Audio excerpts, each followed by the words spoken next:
Hari ini saya ingin menceritakan atau menyampaikan tentang bersekutu dengan Bapa, Anak, dan Roh Kudus. Rasanya agak bahasa apa gitu. Apakah bisa dipraktekkan? Bisa, karena saya di sini, saya sudah lakukan duluan.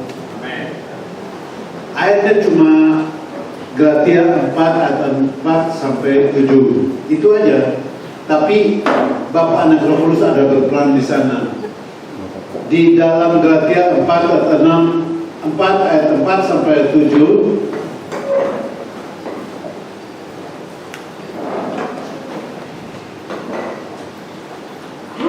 Nah, dikatakan seperti ini.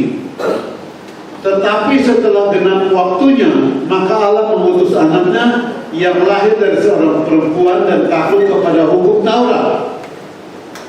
Ia diutus untuk menebus mereka yang takut kepada hukum Taurat, supaya kita diterima menjadi anak. Dan karena kamu adalah anak, maka Allah telah menyuruh roh anaknya ke dalam hati kita yang berseru, ya Aba, ya Bapa. Jadi kamu bukan lagi hamba, melainkan anak. Jikalau kamu anak, maka kamu juga adalah ahli waris oleh Allah. Jadi alasan mengapa kita perlu bersekutu dengan Bapa, dengan Anak, dengan Roh Kudus, ini ada di sini. Yang pertama, kenapa bersekutu dengan Bapa? Karena Bapa itu yang sumbernya. Bapa itu yang punya rencananya. Bapa itu yang punya rancangannya. Bapa itu memiliki segala-galanya buat hidup kita. Yang kalau kita tidak bersekutu dengan dia, maaf, bukan pilih kasih loh. Ada anak yang lebih akrab dengan bapaknya, tapi ada anak yang lebih akrab dengan mamanya. Nah, saya tidak tahu ini Kak Budi dan Kak Hana, nggak tahu di antara dua anaknya mana lebih condong ke yang ini, ke ini. Biasanya dua-duanya.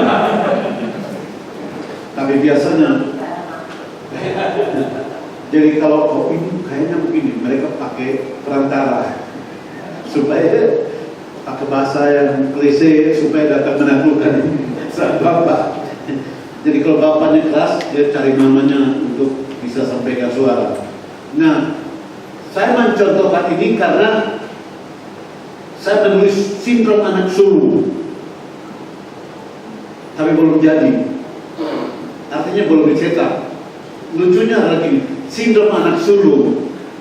Kenapa sindrom anak sulung? Karena bapak yang kehilangan kedua anaknya, satu karena hilang memang dia pergi, anak yang Lukas 15 itu tentang anak yang hilang, tapi satu hilang di rumah sendiri, kakak adik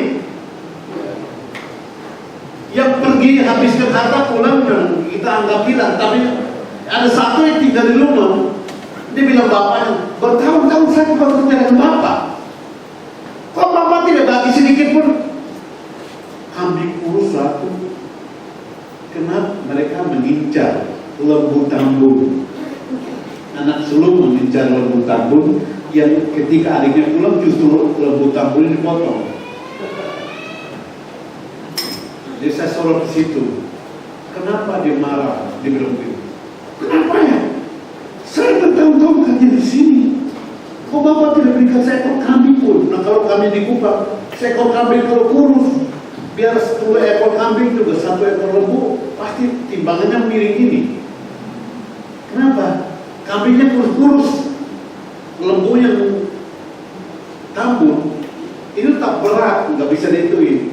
Nah, dia bekerja tiap hari di rumah bapaknya, tapi karena dia tidak bersekutu dengan bapaknya, karena dia tidak memiliki hubungan yang baik dengan bapaknya, dia menganggap dirinya tidak bapaknya. Makanya ketika adiknya pulang, dia marah-marah.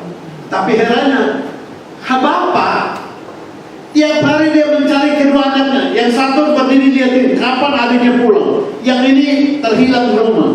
Bapak memiliki ide kreatif, bapak memiliki sumber rencana, memiliki segala-galanya bagi kita semua. Mengapa kita kita perlu hubungan dengan Bapa atau membangun hubungan yang intim dengan Bapa di surga, karena apapun yang Allah punya itu bisa kita miliki jika kita bersekutu dengan Dia. Nah, contoh ya, sebelum pelantikan Presiden Jokowi periode kedua, itu hari Minggu, saya dihubungi hari Kamis dan dibilang, "Yuk, boleh nggak kamu berkhotbah di gedung DPR MPR?" Saya ketakutan.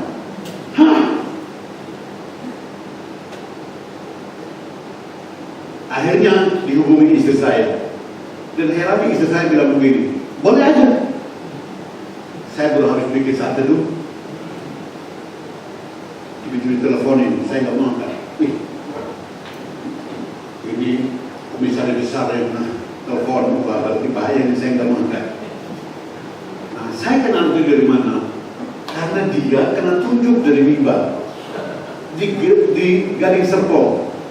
Sementara saya khotbah, saya bilang begini, ada bapak yang berdiri, yang duduk di pas tembok, pakai baju model begini. Dengarkan ini bapak, Tuhan mau mengutus bapak ke Afrika. Nah, saya tidak tahu bahwa dia ini calon pasukan perdamaian PBB dari Indonesia ke Afrika. Dan ini dia orang. Nah, saya tidak tahu kan. Nah, saya bilang, jadi bapak yang duduk sini, dengarkan ini, Tuhan bilang kamu akan ke Afrika. Jawab iya aja. Kiri kanan, diam-diam. Habis kebaktian selesai. Orang yang sama 2 bulan kemudian diutus ke Afrika dalam tentara perdamaian PBB, dia komandan. Dan seperti yang saya ngomong, jaga benaran di Afrika. Nah, dia balik ke Indonesia, dia disuruh memimpin pasukan di Jakarta, di gedung DPR karena lagi rusuh. Gedung DPR lagi dibakar. Dia komandan pasukannya, 14.000 orang di bawah dia untuk amankan perdamaian, demo-demonya. Nah, ketika pelantikan Presiden Jokowi periode kedua, dia bilang, ini hari Minggu pelantikan, harus ada ibadah hari ini supaya hari Minggu bisa amankan pelantikan. Kalau tidak nanti terjadi bom, gimana? Ayo aja yang khotbah. Kenapa? Kan dia untuk saya dan mimbar lagi, Gading Serpong. Dan apa yang dia sampaikan itu benar. Berarti kita butuh orang seperti ini di gedung DPR MPR. Saya ketakutan. Dia bilang, siapa suruh macam-macam. Saya bilang, saya tahu dari mana. Orangnya aja saya nggak kenal, tapi Tuhan kenal. Kenapa? Dia Bapakmu. Dan kalau Tuhan kenal, udah ikut aja. Itulah sebabnya dia model begini pernah waktu di gedung DPR MPR.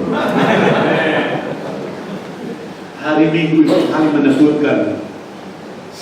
Itu kan 450 orang Kristen di antara 14.000 orang.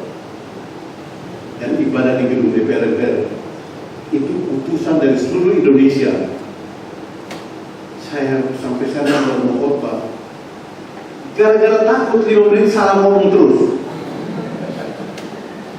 Mau ngomong ini salah, tiba-tiba saya bilang begini, kata Tuhan kamu ini, yang ini posisinya, kata Tuhan kamu begini-begini, tiba-tiba dia nangis. Oh, suaranya terbalik, saya di atas angin, tinggal gini, kata Tuhan kamu begini-begini.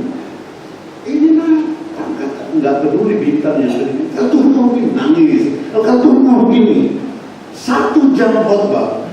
Saya bilang, bagaimana komandan? Dia bilang, lanjutkan. Saya bilang di gereja 30 menit habis, selesai. Sekarang di gedung DPR diminta 1,5 jam, udah lanjut. Akhirnya 2 jam di gedung DPR saya berkhotbah kepada bintang segala macam itu. Saya bilang, rencana alamat Indonesia begini-begini. Dan karena itu harus menangkan pelantikan presiden. Karena akan terjadi begini-begini. Mengapa? Karena saya intip dengan bapak saya. Saya bersekutu dengan bapak saya. Saya tahu rencana bapak. Dan lumayanlah. Habis khotbah semuanya pada turun salaman. Kita orang kampung sama-sama. Saya bilang, masa lalu saya hidup di atas pohon. Di sini ada hanya orang teman di atas pohon. Ada yang di sini cuma bunga aja. Oh, ada. Kata Tuhan kamu begini-begini, nangis, lumayan. Dengarkan ini di ruangan ini. Bersekutulah dengan Allah Bapamu, karena Dia memiliki rencana yang indah dan besar bagi hidupmu. Amin. Kalau kau mengerti kehendak Bapamu, Dia akan ungkapkan kepada dirimu. Saya contohkan sebelum saya jelaskan ini. Ada sebuah buku yang menjelaskan gini, telur Paskah di Amerika. Ada seorang pendeta nulis telur Paskah. Lalu di antara itu ada anak yang umur 3 tahun sampai 12 tahun mau dibagi telur Paskah. Tapi yang bapak ini pikirkan adalah kalau yang telur disembunyikan, yang paling sesat itu anak yang 3 tahun.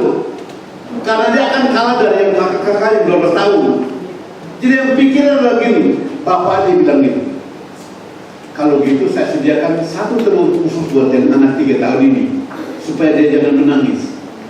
Jadi umur 3 sampai 12 tahun dikumpulkan untuk disembunyikan telur Paskahnya di mana-mana dan dihitung 3, 2, 1 menyebar cari telurnya.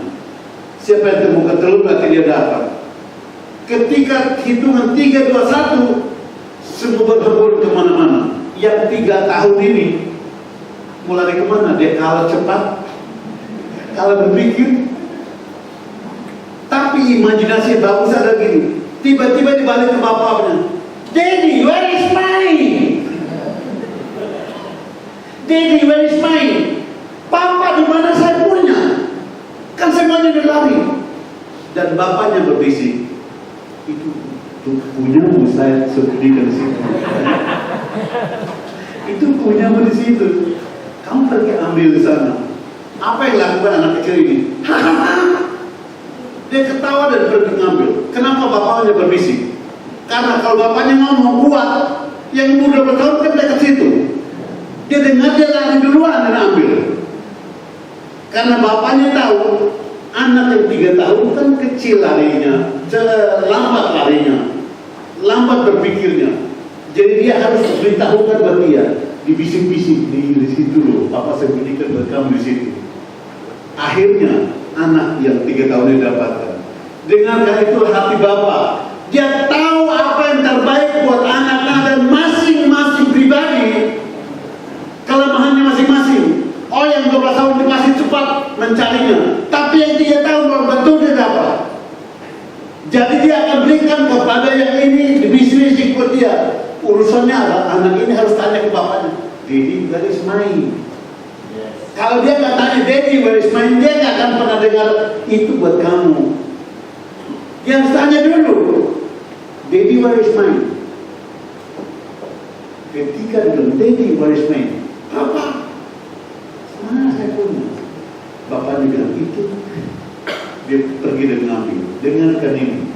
Allah Bapa di surga punya rencana indah buat pribadi, punya rencana indah buat keluarga demi keluarga, punya rencana indah buat Indonesia dan buat bangsa-bangsa. Nah, contoh rencana indah buat Indonesia tahun 2011 dalam doa keliling ada Kak Wawa, Sylvia Doko, ada Bang Darwin, saya dengan Eli Kapitan. Itu pakai 1 bus kita turun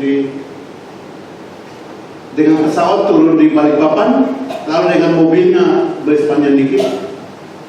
Kalau ke kanan ke Samarinda, setelah Bukit Suharto, kalau ke kiri ke Sungai Kartanegara. Sementara lewat kiri ini, lalu di hutan ini nggak ada sinyal HP, tiba-tiba Kak Wawa berteriak. Mobilnya berhenti. Diam, kita berdoa. Mau doa di tengah hutan sini. Semua buka pintu. Ini sinyal HP aja tidak ada. Apa yang saya lakukan? Saya tinggal buka tangan. Bapak, mari kita lakukan sesuatu. Datanglah kerajaan Allah buat tempat ini. Pikiran sambil berpikir. Emangnya kerajaan Allah datang buat binatang? Datanglah kerajaan Allah buat tempat ini. pikiran bilang, emangnya hutan mau kerajaan Allah? Jadi antara ini dengan ini nggak ada cocok sama sekali.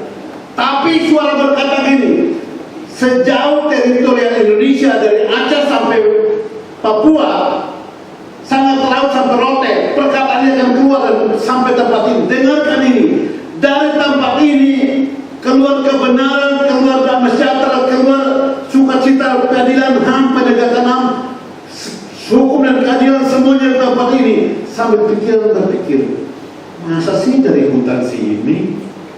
Tapi dari hati keluar terus menerus bahwa dari tempat ini Indonesia akan dikenal, dari tempat ini Indonesia akan diberkati, kaya raya, masyhur, terkenal. Hati dan pikiran tidak cocok. Terus saya ngomong, selesai awal bilang begini, semuanya masuk ke mobil dan jalan. Tadi suruh keluar berdoa aja nggak tahu apa yang didoakan. Sekarang kita masuk kembali ke mobil juga nggak tahu apa yang didoakan. Kita saja kata dan diam karena nggak tahu. Tahun 2019 tiba-tiba Jokowi milih tempat mana? IKN. Wah, itu tahu apa yang saya lakukan? Saya lagi makan di Pecenongan, itu ada ikan. Saya lagi makan ini, lihat TV di depan saya, pengumuman Presiden memilih ibu kota negara yang baru, IKN.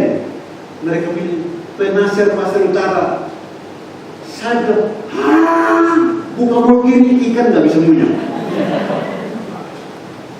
Dulu saya berdoa di situ, sekarang dipilih jadi ibu kota negara Indonesia. Berarti kata-kata yang saya ucapkan dulu itu benar bahwa akan terjadi. Dari tempat itu kebenaran, keadilan, hukum HAM dan Indonesia akan diberkati, kaya dan masyhur dan terkenal, bahkan bisa jadi nomor 4 di dunia. Nggak pernah tahu, Tuhan lebih tahu. Kenapa? Dia Bapa. Itu Bapak itu loh, Bapakmu juga. Dia mengerti rencana Allah untuk Indonesia. Kalau kita bersekutu dengan Bapak, kita tahu apa yang terbaik buat bangsa ini, dan itu Bapak yang memilikinya. Tinggal seperti anak kecil yang datang berkata, Daddy, how about Indonesia? Bagaimana dengan Indonesia? Dan dia yang menciptakan Indonesia. Dia tahu ada rencana yang buat Indonesia. Dan rencana yang besar itu dia sedang lakukan. Itu sebabnya ada bapak yang kalau saya tunjuk di sini, tangannya lagi gini, oke, lagi turunin tangan. Saya nggak kenal bapak, Tuhan yang kenal bapak di surga. Bapak dibawa ke sini untuk mengetahui rencana Allah, bahwa Tuhan akan memakai bapak untuk menyatakan kemuliaan Allah melalui apa yang Anda miliki, harta yang Anda miliki, hikmat yang Anda miliki, skill yang Anda miliki, dan segala yang Anda miliki. Tuhan akan memakainya untuk menyatakan rencana Allah dan kekayaan Allah buat tempat-tempat lain. Itu sebabnya dari tempat ini Bapak dibawa ke sini. Bapak dibawa ke sini untuk terhisap di dalamnya. Saya ulang kalimat, terhisap di dalamnya, supaya rencana Allah tergenapi buat gereja sini dan juga bangsa-bangsa yang lain. Contoh, ini kan ada minuman. Kalau saya masukkan teh ke sini, berubah menjadi teh, dan tidak bisa dipisahkan antara teh dan air aqua biasa.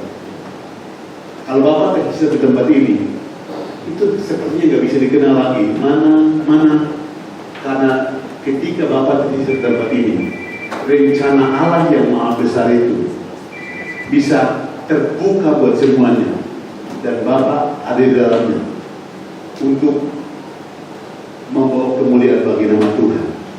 Amin. Dia yang tahu yang terbaik itu seperti apa. Dia Tuhan. Keputusannya tidak bisa diganggu juga. Saya nggak kenal Bapak, itu belum urusan saya. Tapi Tuhan kenal Bapak, itu masih urusan. Mari saya contohkan ceritanya. Saya hanya mimpi kenapa tentang Bapak ini. perlu bersekutu dengan Bapa.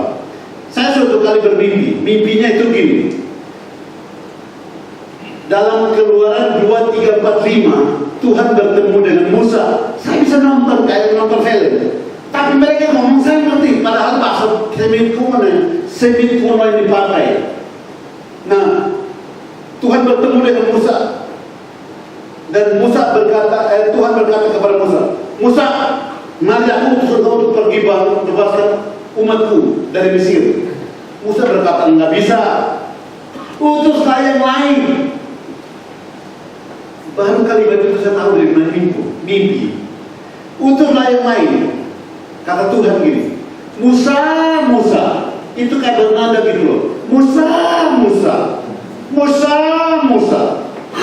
Bukankah janjiku kepada Abraham dalam Kejadian 15 bahwa keturunan Abraham akan ditaklukkan selama 400 tahun jadi budak di sebuah negara, dan setelah 400 tahun aku lepaskan mereka keluar dari sana.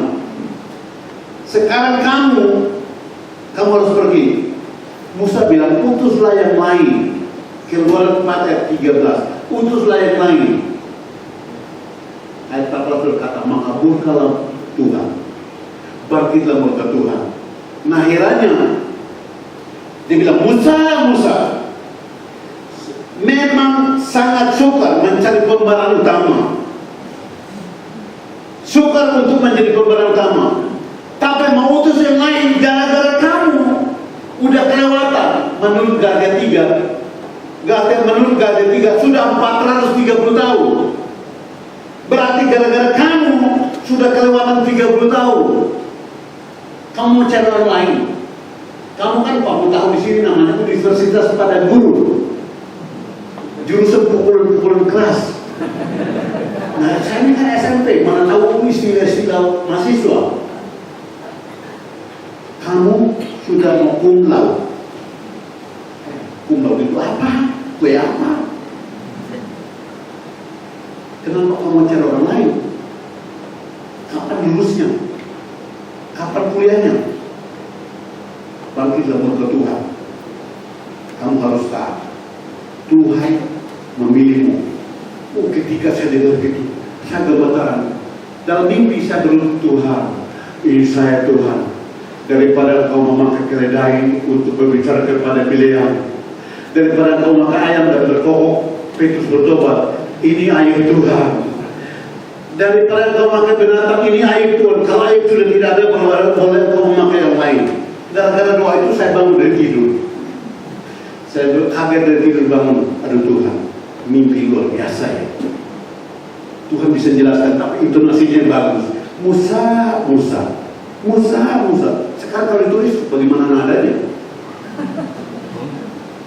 Musa, Musa. Gara-gara kamu kelewatan 40 tahun, 30 tahun. Kan berarti 3 berkata 430 tahun. Sedangkan Kejadian 15 itu 400 tahun. Sekarang 430 berarti kelewatan 30 tahun. Dengarkan ini teman-teman. Jangan gara-gara kita rencana Allah harus tertunda. Dengarkan ini. Jangan-jangan karena kita rencana Allah harus tertunda. Taatlah karena dia tahu apa yang terbaik. Menurut ayat ini, setelah genap waktunya, maka Allah menyuruh anaknya. Setelah genap waktunya, maka Allah mengutus anaknya. Bukan sebelum waktunya, tapi setelah genap waktunya, maka Allah mengutus anaknya. Allah Bapa kita memiliki jadwal yang tepat, memiliki timeline yang tepat. Dan kalau dia memiliki yang tepat, sebaiknya taat aja. Kenapa? Karena ketika kita taat sesuatu terjadi. Itulah alasan kenapa saya berlibur pada gedung DPR. Kalau setelah itu kan saya belum dapat kesempatan lagi. Tapi lumayan setidaknya saya bilang kalau hidup ini pena atau ballpoint, kapan Jokowi ambil tanda tangan, tintanya jadi. Daripada lagi tanda tangan, tiba-tiba putus tintanya, dibuangkan ballpointnya. Seandainya saya ini pena di tangan Tuhan, biarkan Tuhan memakai saya untuk tanda tangan momen-momen penting, itu museum-museum atau apa, biar Tuhan tanda tangan. Bukankah kegerakan demi kegerakan terjadi itu karena orang-orang bersedia mengikuti kehendak Bapa? Bukankah karena orang-orang bersedia mentaati apa perintah Bapa? Ketika kita bersekutu dengan Bapa, kita akan tahu apa yang Bapa punya. Kita akan tahu apa yang Bapa punya. Itu sebabnya Bapa dengarkan ini. Dalam hati saya, Bapa juga akan terlibat melayani keluarga. Dengarkan ini, Bapak, Tuhan akan melahirkan hati Bapak dalam hatimu. Layanilah keluarga. Kalau Tuhan rindu pemberian keluarga, biarkan Bapak tidak tidur. Sampai kapan melawat mereka hatinya hancur. Tuhan tahu kok. Sementara ngomongnya Bapak depan ini, Tuhan akan membuka pintunya bagimu yang tidak dapat ditutup oleh siapapun. Tuhan membuka pintunya bagimu yang tidak dapat ditutup oleh siapapun. Dan Dia memegang tanganmu, membawamu untuk mengalami pengalaman indah bersama Dia. Itu seperti kisahmu akan jadi indah karena kau berjalan bersama Bapakmu. Dia adalah perancang agung kehidupan ini. Dan ketika engkau bersekutu dengan perancang agung kehidupan ini, engkau mengerti apa yang sedang dikerjakan. Jadi seperti anak kecil tadi, Daddy, where is mine? Dan dia akan tunjukkan, this is yours. Ini milikmu. Saya mimpi, salah satu mimpi yang terindah adalah Keluaran Kisah Rasul 26 ayat 18. Pada hari itu saya kan tidur ngigo di dalam Kisah Rasul pasal 26 ayat 18 dikatakan bahwa supaya membuat mata mereka yang gelap terbuka, ini untuk membuka mata mereka supaya mereka berbalik dari kegelapan kepada terang dan dari kuasa iblis kepada Allah, supaya mereka oleh iman mereka kepadaku, kata Yesus, memperoleh pengampunan dosa, nomor 1, nomor 2, dan mendapat bagian dalam apa yang Tuhan untuk orang-orang yang dikuduskan.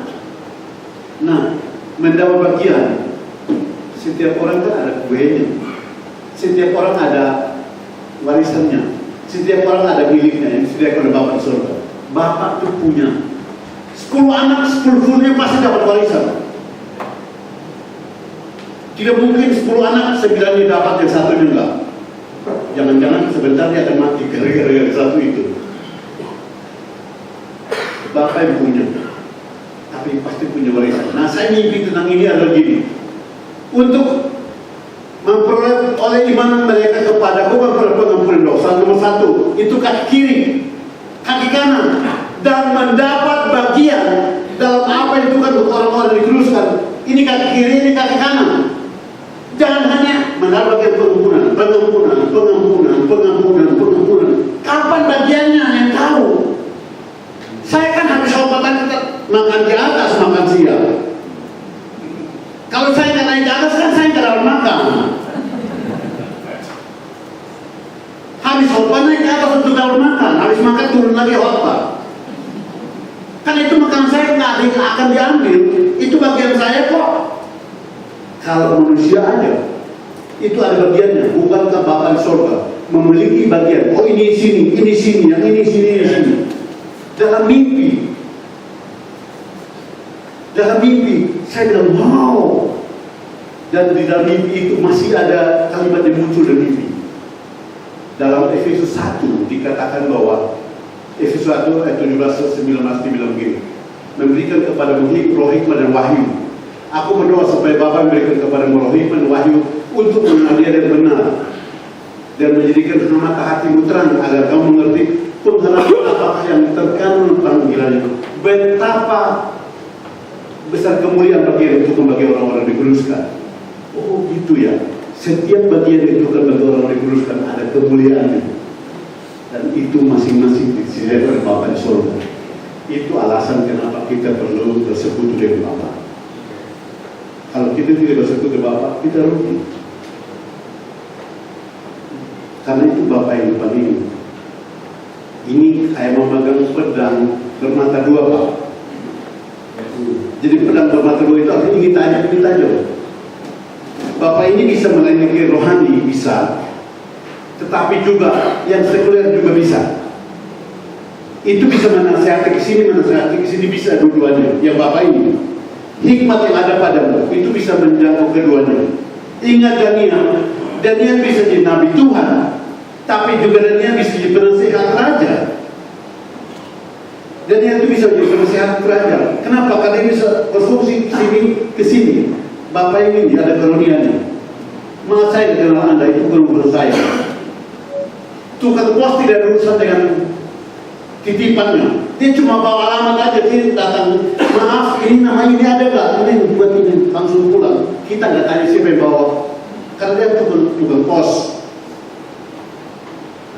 Pernah tanya alamat tukang pos? Oh bapak ini siapa ya? Nanti bagaimana dengan itu? Nggak perlu, karena namanya tukang pos. Kita nggak pernah tanya tukang pos, nama kamu di mana, nama kamu apa, siapa namamu, alamat rumahmu di mana, nomor HP-mu mana, nggak pernah. Dia cuma terima itu titipan dia, hore langsung jalan masuk ke rumah bersukacita, lupa siapa yang lantar. Jadi saya nggak kenal bapak, nggak apa-apa, bro. Ada upah buat saya juga, supaya suatu kali saya bilang bapak, saya harus sampaikan, terus saya tunggu pos buat dia. Jadi urusan bapak dengan dia itu bukan urusan saya lagi. Saya akan aman, Pak. Kalau saya belum sampaikan kepada bapak, saya bertanggung jawab. Nanti ditanyain, kenapa kamu nggak ngomong? Kayaknya malu. Nah itu yang akan dihakimi karena gitu. Jadi saya mau bebas. Biar bapak berurusan dengan dia. Bersekutu dengan bapakmu, aku kan tahu bagianmu apa. Nah dalam TV itu baru tahu, oh bagian ini, tahu nggak? Bola bumi saya ambil. Bangsa-bangsa ini bola bumi, ini titik, lalu saya start di sini, keliling bola bumi, finish kembali, jadi start finish di satu titik, keliling masuk kembali di titik, ketika di titik slow motion. Kalau bahasa Inggrisnya bilang gini, power almighty high. Mana saya tahu artinya apa? Up to you aja nggak tahu artinya, apalagi ini. Tapi itu buat saya sendiri, oh iya, karena kemuliaan bagian ini. Oleh iman kepadaku mendapat pengampunan dosa nomor 1 dan mendapat bagian dalam apa yang Tuhan bagi orang-orang dikuduskan. Mari ambil jatahmu, mari ambil bagianmu, mari ambil jatahmu dan bagianmu. Halo, ambil jatahmu, ambil bagianmu. JGC ini tadi pagi saya sudah ngomong, tapi bukan kalimat yang ini, bahwa dari JGC ini Tuhan akan mengutus pasukan yang besar. Tuhan memutus tentaranya. Tuhan memutus banyak orang di tempat ini. Tuhan yang tahu orangnya, saya nggak tahu. Tetapi kalau Tuhan bilang sekumpulan, serombongan besar orang dari JGCC ini untuk dikirim ke bangsa-bangsa, itu pasti terjadi. Itu pasti terjadi. Nanti mirip seperti tahun 2011 itu, ketika doa buat hutan, gak ngerti apa. Sekarang jadi IKN. 10 tahun lalu gak kenal, sekarang jadi IKN. Luar biasa kan? Saya ambil bersejarah di situ. Itu buat saya dalam sekejap. Kawawa, Kristin Penoto kirim foto. Yuk, ini kamu ini foto. Ini lagi berdoa. Saya bilang ya kak, ambil fotonya, saya lagi berdiri, tapi kak nggak tahu bagaimana saya bergumul doa buat hutan. Bagaimana bergumul doa buat hutan, karena ini pelan antara hati dan pikiran. Pikiran bilang masa hutan didoakan, hati bilang kata-kata yang betul, dan jadilah IKN sekarang. Itu berarti rencana pasti terjadi. itu Bapak. Nah sekarang kita lanjut ke bagian berikut sebelum yang ini dalam hati saya buat Bapak ini. Tapi kita lanjut dulu. Nomor 2, ayat yang ke-5. Tadi ayat yang ke-4, sekarang ayat yang ke-5. Ia diutus untuk menebus mereka yang takut kepada hukum Taurat supaya kita diterima menjadi anak. Tadi dibilang supaya oleh iman mereka kepadaku memperapa ampun dosa. Ini kutukan hukum Taurat. Oleh iman kita mengalami penebusan hukum Taurat ini, tuntutan ini, supaya dia berketabahan sampai kepada Bapa, sampai kepada kita. Yesus melakukannya buat kita. Jadi kalau kita membangun hubungan dengan Yesus, kita akan mengerti, oh dia berbayar mahal buat saya. Nah dalam hati saya tentang Bapak ini, tiket-tiket dikirimkan untuk Bapak pergi ke mana-mana. Buat yang Bapak ini, Tuhan kirimkan tiket-tiket untuk Bapak pergi, memberitakan firman, mengajar tentang firman Tuhan. Itu urusan Bapak, mau ambil tiket atau enggak, Tuhan yang tahu dengan Bapak. Tapi kalau waktu yang tiba, tiketnya akan datang. Ketika Bapak ngomong, dia tinggal keluarkan dari dalam. Itu sebabnya, jangan takut Pak. Kata Gamlia, enggak apa-apa. Saya dulu juga ketegang Pak. Dengan suatu buatan dulu tegang. Setelah digenapi, oh begini. Itu kalau digenapi Pak, senangnya bukan main. Tapi belum digenapi, ketakutan bukan main. Tenang aja Pak. Kalau Tuhan berjanji pasti benar tepati Pak. Tenang aja, ikuti jalan Pak. Kalau kita maunya di sini langsung lompat Pak, Tuhan enggak. Maunya lewat tangga turun, naik ke lewat tangga. Jadi Tuhan punya aturan-aturannya juga. Jadi sesuai. Dia step by stepnya. Jadi bagaimana step demi step sampai rencana Allah tergenapi. Seperti janjinya buat Bapak, itu pasti digenapi. Tenang aja Pak. Saya ngomong gini karena saya nggak usah malu di Maisonet. Saya sementara khotbah tiba-tiba dalam hati, yang ini akan sediakan tiket, yang ini akan sediakan tiket. Oh daripada saya terima beban ini, saya bilang, kalau Tuhan tiket mau akan datang, kalau Tuhan tiket mau akan datang, habis pikir, aduh, kalau digenapi malunya kayak apa ya? Kalau tidak digenapi malunya apa ya? 2 bulan kemudian mereka datang bertemu saya. Dia bilang, kan kita sudah dapat tiket ke Eropa. Saya lihatin, saya aja belum datang ke Eropa, dia datang keluar. Ternyata saya cuma tukar posta. Mereka ke Eropa berapa negara tuh perginya. Karena tiketnya sudah datang. Saya bilang, ingat loh, beli apa kayak hadiah. Karena mereka terima, mereka berangkat ke Eropa, keliling-keliling, pulang datang ke mana itu hadiah? Lupa Kak, ya udahlah, yang penting buatan digenapi benaran kan. Mau lagi Kak? Oh sorry.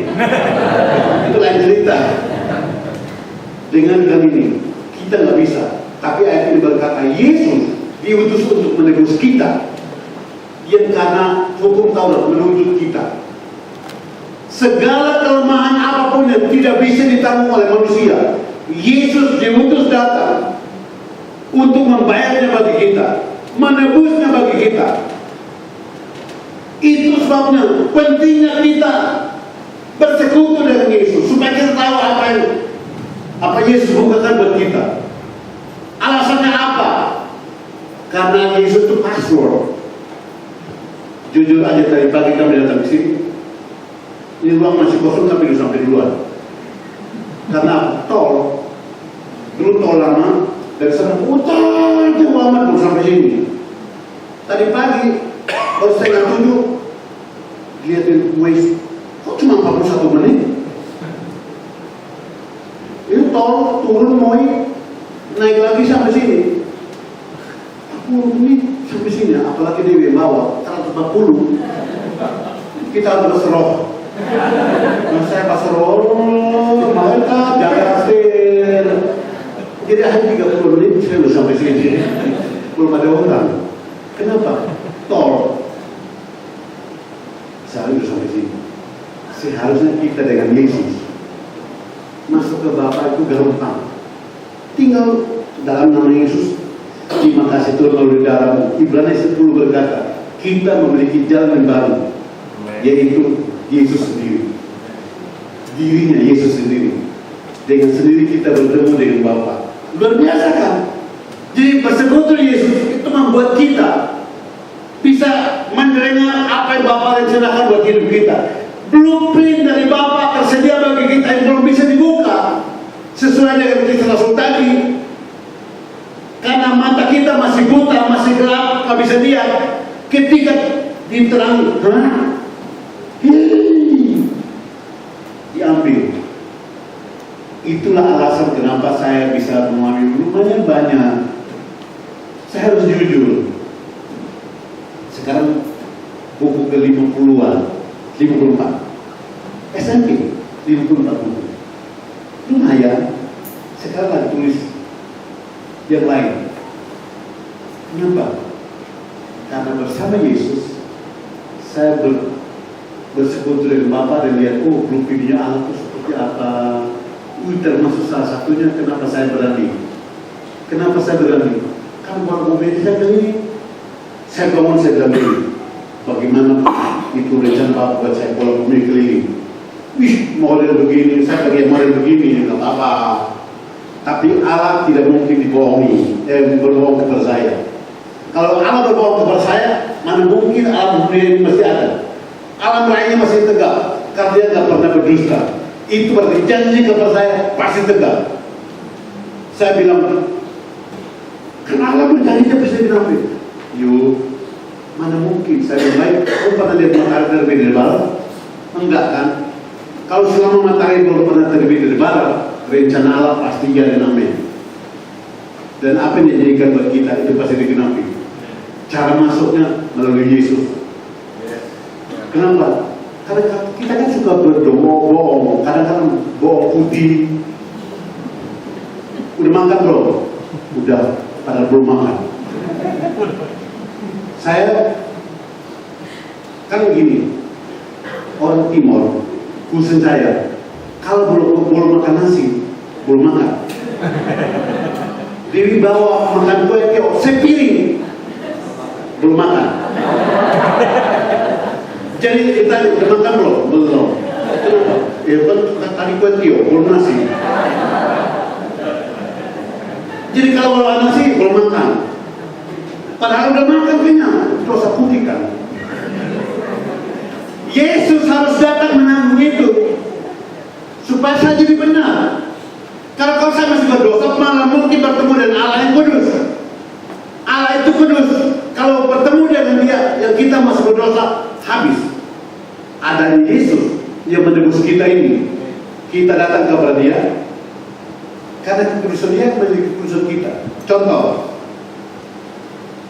pernah punya teman, kalau teman khususnya anak-anak SMA, dia kurang akrab dengan bapaknya, tapi dengan kawan-kawannya, dia masuk di kamar, kehujanan, dia suruh ganti celana yang dia punya yang belum pernah pakai, dikasih buat temannya. Baru beli, belum pernah pakai, kasih buat temannya untuk pakai. Tenang aja, bapaknya belum tentu. Baju dikasih buat temannya. Sekarang bagaimana Yesus berkata, kamu itu sahabatku. Berarti kita yang datang dengan tubuh berdosa, datang dengan segala macam berdosa. Kenakanlah tubuh Yesus Kristus yang kudus itu. Kita jadi bersih, kita jadi kudus seperti Dia. Bisa bertemu dengan Bapa, bersekutu dengan Dia. Maka kita akan mengerti rencana Allah yang lebih dalam. Nah, untuk itu banyak hal yang saya bisa ceritakan, tapi saya mau poin yang ketiga aja. Ayat yang ketiga berikut. Kan tadi bilang bersekutu dengan Roh Kudus. Dibilang gini, dan karena kamu adalah anak, maka Allah telah menyuruh roh anaknya ke dalam hati kita yang berseru, ya Aba, ya Bapa. Ya Aba itu bahasa Arabik, yang bahasa Inggrisnya ya Aba, ya Daddy. Karena itu ya Aba nggak bisa ditafsirkan. Jadi Aba, ya Daddy kalau bahasa Inggris. Kalau Timur ya Aba, ya Am. Kalau Mandarin tidak tahu apa, yang penting di bahasa keakraban kita dengan Bapa. Itu sebabnya kalau saya berdoa, itu kayak lain cerita gitu. Kalau Bapak masih pikir, Bapak bagaimana ya? Bapak bagaimana ya? Kenapa? Karena kami Indonesia Timur, kalau urusan Bapak antara tamparan atau tidak, antara rotan atau tidak, maaf saya ngomong di sini masih bekas sampai hari ini. Karena dipukul umur 3 tahun pakai rotan, itu bekasnya sampai sekarang masih ada. Itu gara-gara Bapak. Nah bagaimana saya mau berdoa kepada Bapak yang tanda ini masih ada? Itu artinya Bapak, maaf ya, kuning-kuning itu keluar gara-gara ini. Sepotong gini, tapi itu kenangan. Dari umur 3 tahun sekarang 53, masih kenangan terbayang. Bagaimana disuruh kayu untuk bikin pagar, saya nggak mau. Kuning-kuning itu keluar, tapi itu di sini masih membekas. Sekarang umur 53, tidak bisa hilang yang ini. Bagaimana saya bisa memanggil Allah sebagai Bapak, terbayang rotan itu? Atau orang Irian yang konseling dengan Pak Leo, itu sudah jadi pendeta orangnya. Ketika Pak Leo mengajar tentang Bapak, ada satu pendeta nangis terus-menerus. Setelah selesai dia bertemu dengan Pak Leo, dia bilang begini, Pak Edi bisa lihat telinga saya? Iya ya. Kok nggak ada? Dipotong kayak pisau itu dipotong sini. Itu bapaknya, karena orang Papua itu anak babi itu paling berguna. Sementara bapaknya pelihara babi, anak ini mencuri babi bapaknya dan menjual di pasar. Ketika bapaknya pulang, kok babinya hilang? Anak bilang, saya curi bawa ke pasar jual.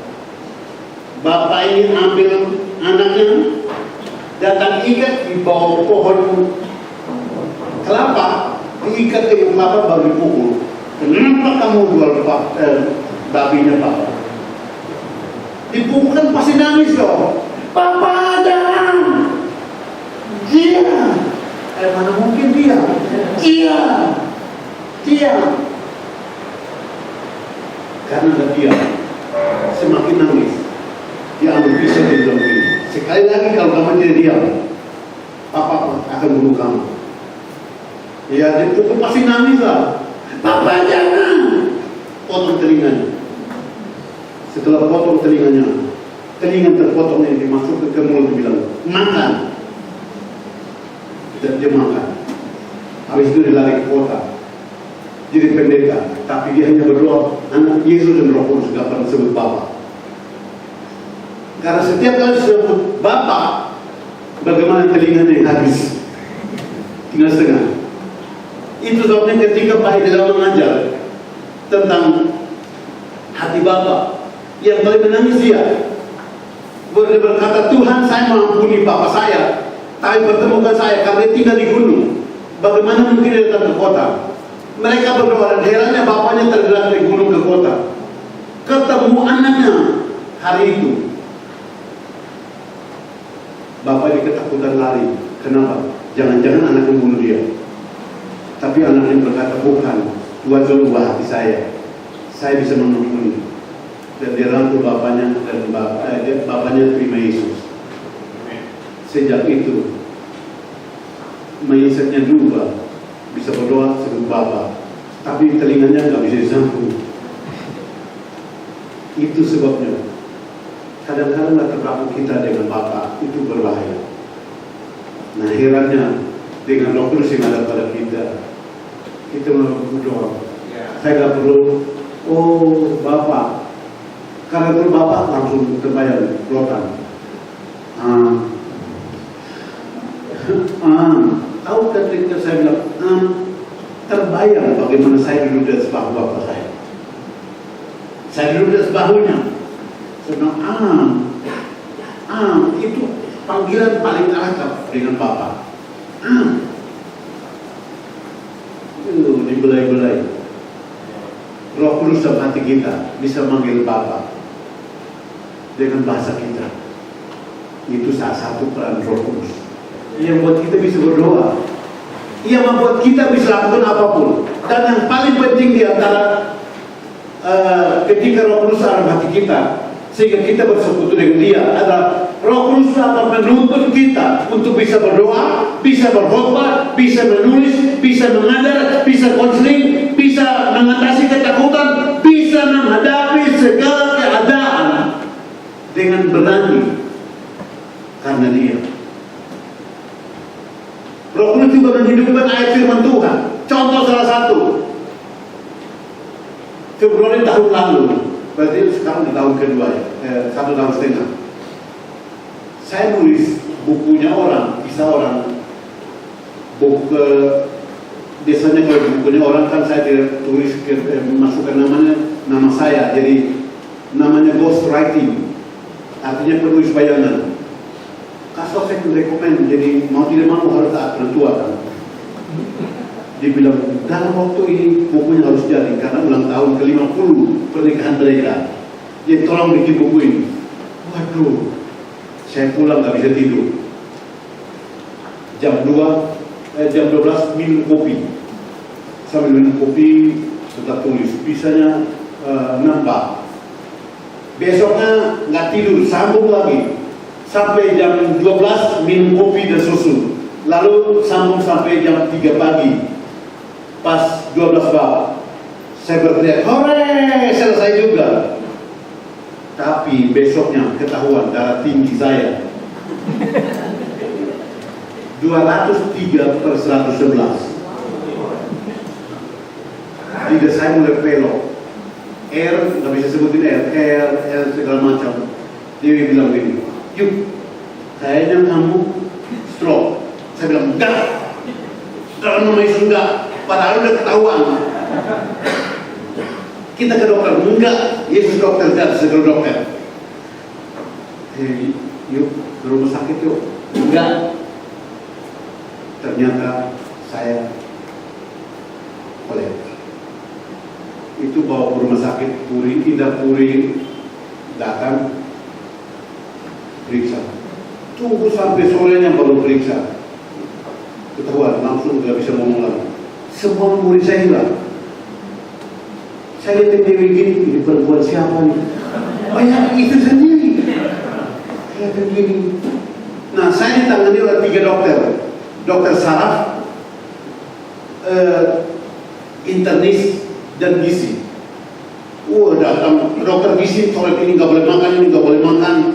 Saya liatin aja, kenapa liatin? Karena nggak pikir apa-apa. Namanya kehilangan memori. Lalu dokter saraf namanya dokter Firman. Dia bilang, saya Firman. Saya lihat dia, oh, mas saya belum baca Firman.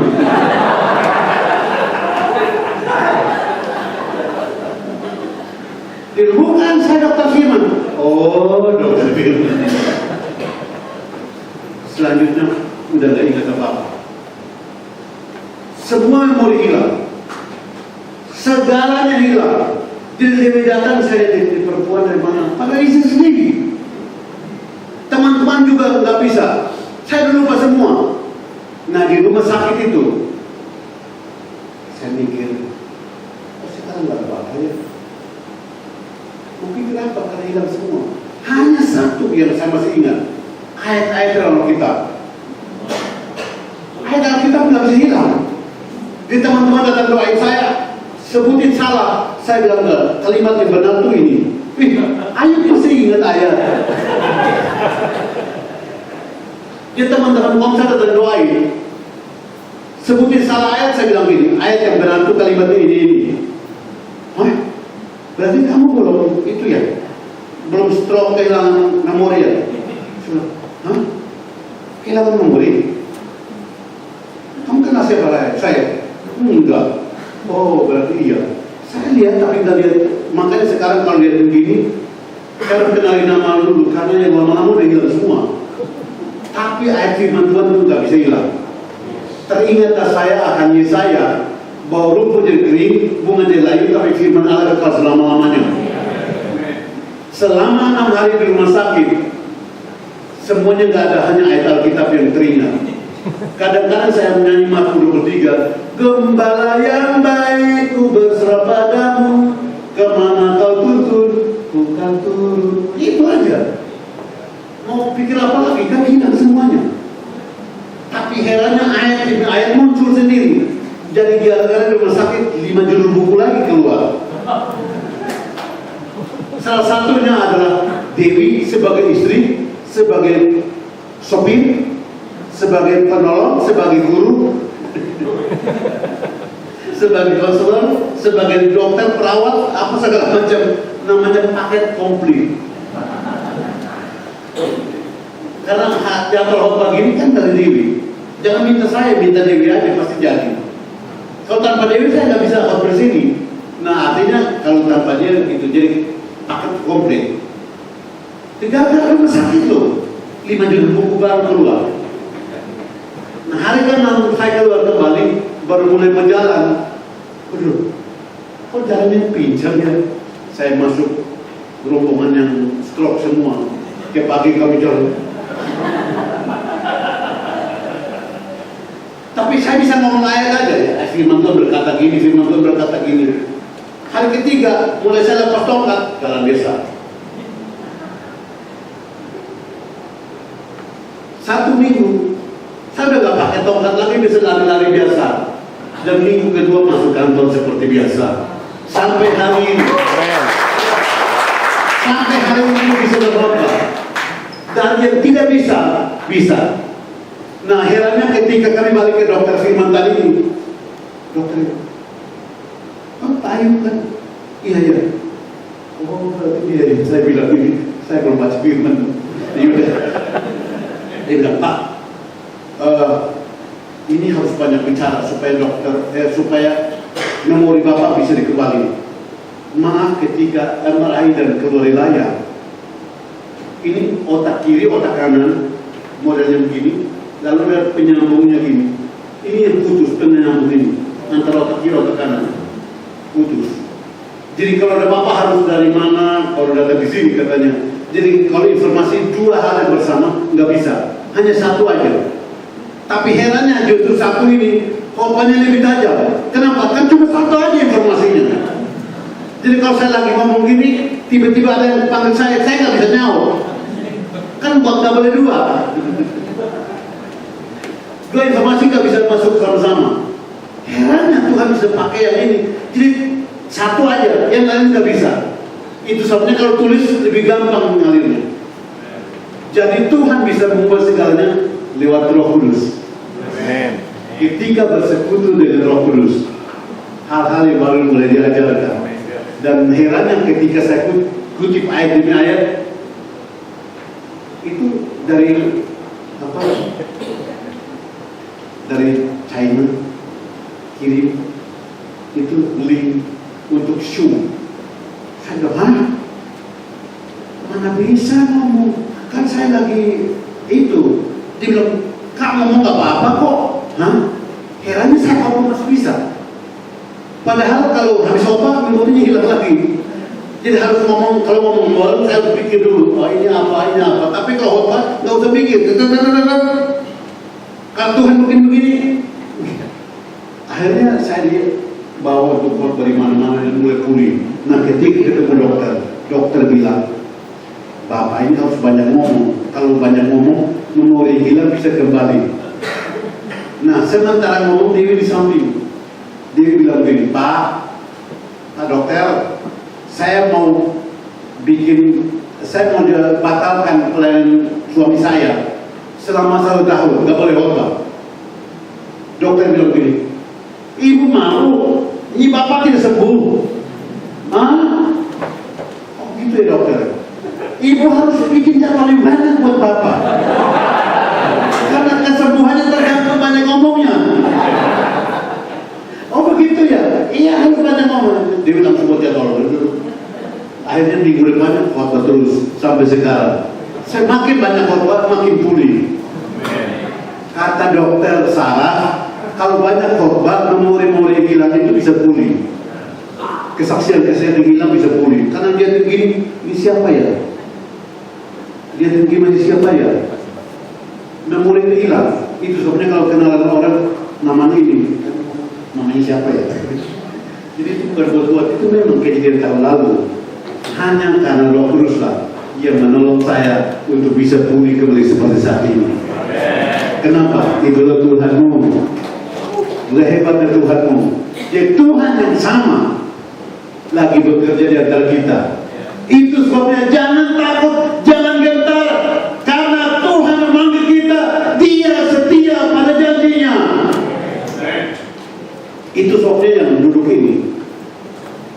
Tuhan sedang mempersiapkan dirimu untuk sebuah pelayanan. Karena kamu akan buka konseling. Kamu gentar akan mendengar kata-kata ini. Kamu akan buka konseling. Tapi hatimu kayak gemetaran. Tuhan yang berjanji dia akan lakukan buat dirimu. Tapi tunggu waktunya. Karena ayat ini berkata, setelah genap waktunya, Tuhan melatihmu. Kalau waktunya tiba, akan dibuka. Jangan takut. Dia guru agung, Roh Kudus itu guru agung, guru yang akan mengajar. Kalau tidak percaya, mari saya ceritakan satu kisah. Tadi pagi saya cerita. Tahun lalu saya diundang dari China untuk bicara untuk S2 dan S3. Nah saya di SMP, berarti saya S2. S2 dan S3, tapi S2 itu master dan doktor di Hong Kong University of Shenzhen, kampus nomor 38 dari 100 universitas terbaik di dunia. Saya ketakutan, teman saya bersedia, dia ketakutan juga. Saya bilang mari kita siap aja.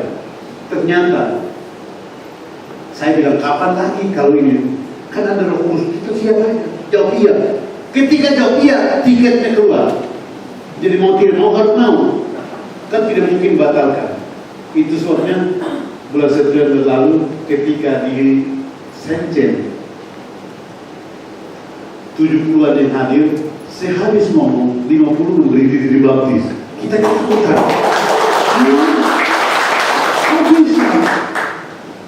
Dan selesai tiba-tiba typhoon datang ke Hong Kong level 10. Nah kalau seroda di Kupang level 3, banyak pemain hilang di Kupang. Nah ini level 10 seperti apa? Saya lihat ini pohon diputar gini, baru dicabut kayak singkong dicabut. Dan akhirnya batal semua pesawat. Dan kami dari Shenzhen ke Nanning itu naik kereta api yang kecepatannya 138 km per jam ke sana. Lalu datang ada mahasiswa S2 S3 lagi di sana. Lalu kami balik ke Shenzhen dari Nanning dan ke Hong Kong, balik ke Indonesia lagi. Sekarang mereka juga sama, undang lagi dan sudah beli tiket untuk tanggal 30 September ke Hong Kong karena ada retret di sana, dan juga kan Wuhan.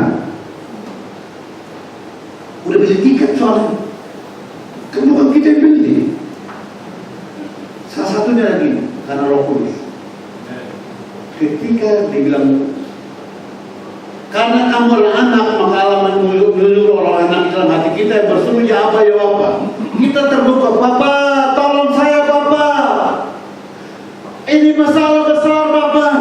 Bagaimana berbicara antara orang-orang pintar, mana mungkin? Dan Dia yang menolong untuk bisa berbicara. Ya kenapa saya pada ngomong? Karena saya habis ngomong, tiba-tiba ada dokter yang bertanya, Pak, saya sudah jadi dokter di China sini, masa saya bisa pulang ke Indonesia nggak? Saya lihatin dia, gimana cara jawabnya? Kita kan cuma SMP. Oh gini Pak, Bapak kalau balik ke Indonesia sekarang, ilmu Bapak nggak bisa diterapkan sana karena SDM masih kurang. Di Bapak di sini dulu, stay di China sini, nanti SDM bisa bagus Bapak pulang. Oh terima kasih. Dalam hati lega. Kenapa? Karena ayat ini. Dia menolong kita dalam kelemahan, membantu kita. Karena itu bersekutulah dengan Roh Kudus. Segala macam kelemahan, kelebihan. Udah. Terima kasih karena waktu saya sudah habis.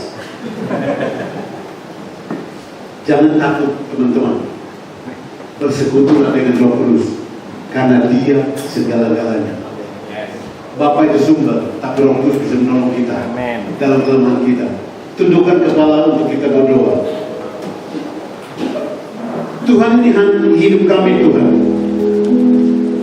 Kami ingin bersekutu dengan Bapa, karena Bapa memiliki rencana yang indah, rancangan yang luar biasa.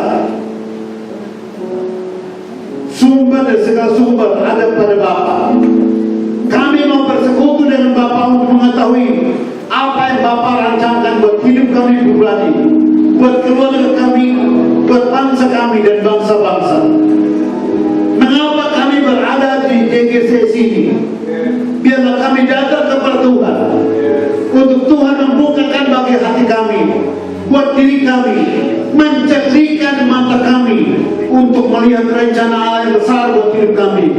Bagaimana kami bisa bergabung di JGC sini? Karena kami tahu Bapa memiliki segalanya. Seandainya kami punya kelemahan, kami tidak berdaya, kami bersyukur ada Yesus sebagai anak, menebus kami dari tuntutan hukum Taurat. Dia menebus hidup kami dari sakit, penyakit, dan kelemahan tubuh, supaya digenapi Matius 8 ayat 17, bahwa Dia menanggung segala kelemahan kami dan sakit penyakit kami di dalam tubuhnya di kayu salib.